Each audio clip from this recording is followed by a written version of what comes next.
बिहार से बड़ी खबर, जहां पर बिहार के रुपौली से जेडीयू पीछे है। 7वें राउंड में जेडीयू अब पीछे हो गई। पहले लगातार जेडीयू आगे चल रही थी और अब यह खबर है कि यहां पर निर्दलीय शंकर सिंह आगे हो गए। और अभी हालांकि मार्जिन ज्यादा नहीं है, 1036 वोट का मार्जिन है और लेकिन यहां से निर्दलीय आगे है।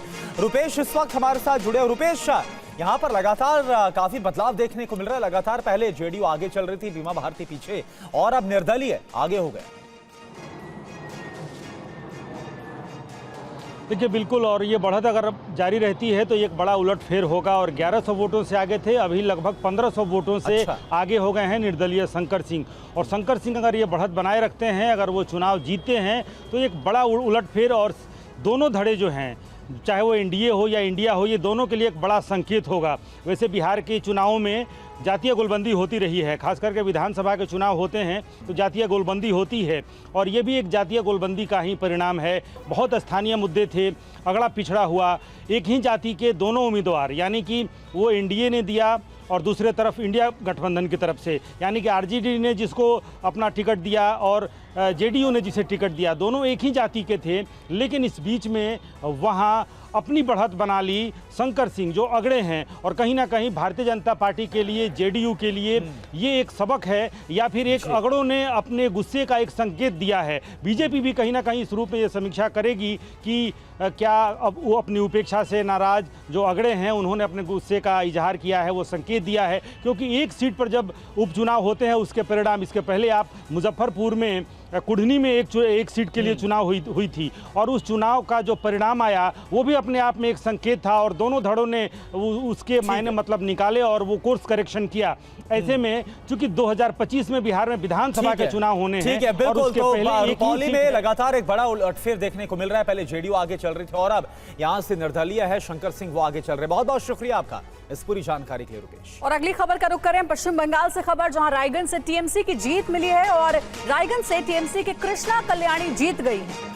राणाघाट, मानिकतला और बगदा से टीएमसी आगे चल रही है। तो देखिए, उपचुनाव जो हुए हैं पश्चिम बंगाल में, वहां पर टीएमसी इस वक्त आगे चल रही है। कुछ सीटों पर क्लैरिटी मिल भी गई है, मसलन रायगंज से टीएमसी को जीत मिल गई है। ज्यादा अपडेट देंगे हमारे सहयोगी रविशंकर दत्ता। रवि, क्या अपडेट है?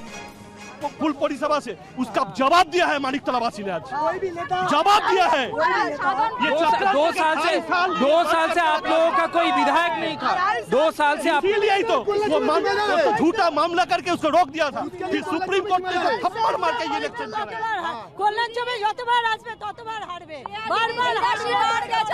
उसका तो हैट्रिक है, उसको तो हार का हैट्रिक हो गया। वो तो हार का। आप यहाँ पे देख सकते हैं जी, तृणमूल कांग्रेस के जो समर्थक है वो यहाँ पे सेलिब्रेशन कर रहे हैं। वो यहाँ जब्त होना चाहिए।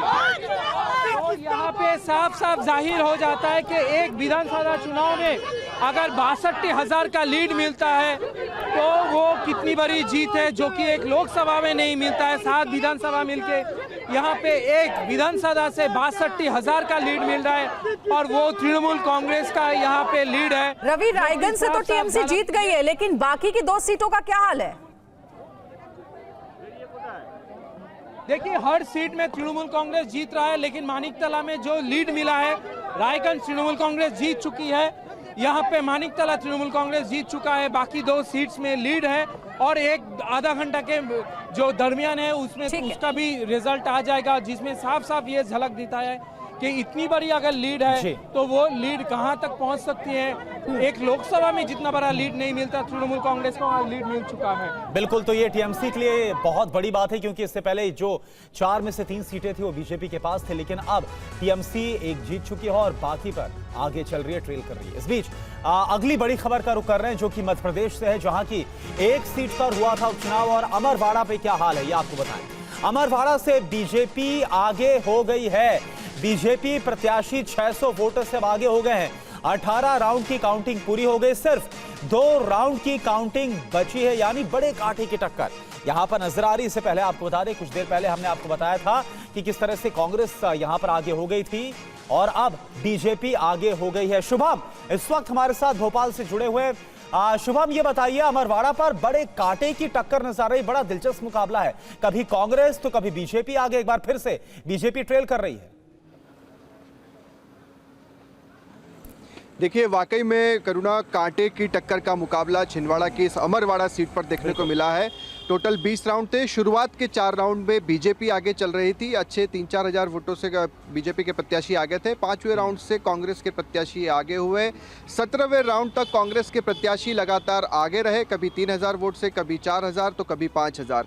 मगर 18वें राउंड आते आते अब बीजेपी के जो प्रत्याशी हैं कमलेश शाह, वो आगे हो गए हैं। महज 2 राउंड बचे हैं, 19 और 20। लंच चल रहा है। 15 से 20 मिनट बाद स्थिति स्पष्ट हो जाएगी कि अमरवाड़ा सीट पर कांग्रेस जीत रही है बीजेपी। तो काफ़ी दिलचस्प मुकाबला है और वोटों का अंतर भी आप देखें कि महज 600-700 वोटों से बीजेपी के प्रत्याशी 18वें राउंड में आगे हुए हैं।